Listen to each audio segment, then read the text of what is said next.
From JBS Studios in Greater New York, this is the JBS News Update with Teisha Bader.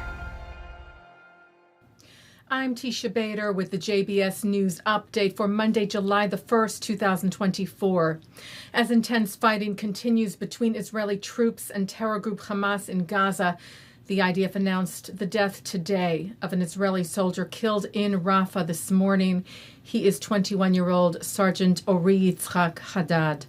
Two other IDF soldiers were killed in fighting on Friday in the Shajaya area of Gaza. They are 20-year-old Staff Sergeant Yair Avitan and 21-year-old Sergeant First Class in Reserve Yakir Shmuel Teitelbaum. The IDF's operation in Gaza continues, with troops eliminating terrorists and finding and destroying terror infrastructure, including in Rafah, where the IDF said today the largest long-range rocket production site of the Palestinian Islamic Jihad terror group was found underground and destroyed. And in Shajaya, where the IDF said in the last day the Air Force eliminated dozens of terrorists and destroyed several sites for the production and storage of weapons. Also saying Israeli troops found more evidence of Hamas's exploitation of civilian infrastructure, pointing to dozens of weapons, grenades, and valuable intelligence documents found at a UN school that the terrorists in Shajaya were using as a hideout and warehouse. The IDF said they also found a terrorist war room in a medical clinic. Some 20 rockets were fired from Gaza at southern Israeli communities near the Gaza border early this morning. This was the largest rocket attack on southern Israel since January. Some of the rockets were intercepted and some fell in open areas. There were no injuries reported. The Palestinian Islamic Jihad terror group claimed responsibility. Several rockets were fired at northern Israel today from Lebanon. Some landed in open areas and others in areas that have now been evacuated. There were no injuries there.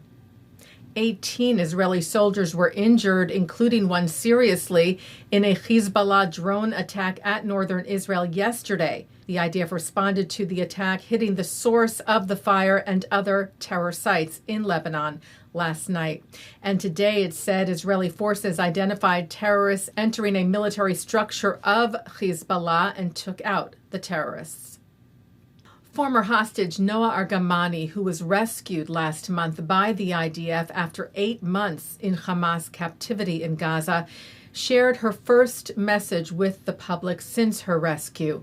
It was broadcast Saturday night to the weekly support rally at Hostage Square in Tel Aviv, where she thanked the Israeli forces who rescued her and sent her deepest condolences to the family of 36-year-old Chief Inspector Arnon Zamora, who gave his life in the daring rescue operation. She called being back with her family and being able to see her terminally ill mother a privilege. And Argamani urged the public to remember and keep fighting for the release of all the hostages still held in captivity in Gaza now for 269 days, among them her partner Avinatan Or. Argamani said, "Although I'm home now, we can't forget about the hostages who are still in Hamas captivity, and we must do everything possible to bring them back home." She said, "I wish for all of us to have more peaceful days, quieter days that will be spent surrounded by family, friends, and good people. Most importantly," she said, "that we may know how to love and not to hate." And in the weekly marches for the hostages here in the U.S., just ahead of the 4th of July, hundreds gathered to support the hostages and call attention to the 8 American Israelis being held by Hamas, carrying a giant banner with their names and faces and the words, "True independence is with them home." Likud Knesset member Danon is Israel's next ambassador to the United Nations, replacing Gilad Erdan.